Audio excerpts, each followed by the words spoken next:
बिना पाकाची तोंडात जाताच विरघळणारी रव्याची बर्फी. कारण यामध्ये आपण पिठी साखर घातलेली आहे.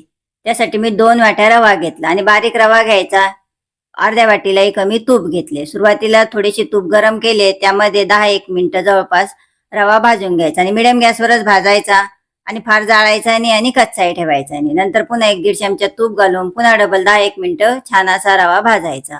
जवळपास 20 ते 22 मिनिटं भाजायचा. रेसिपी अगदी व्यवस्थित पाहिजे असेल तर नेहमीप्रमाणे खाली दिलेले त्रिकोणी बटन दाबून तुम्ही बघू शकता. 2 वाटी रव्यासाठी 1 वाटी साखर घेतली. जी रेग्युलर साखर आहे तीच घ्यायची. त्याची पिठी साखर करून घेतली.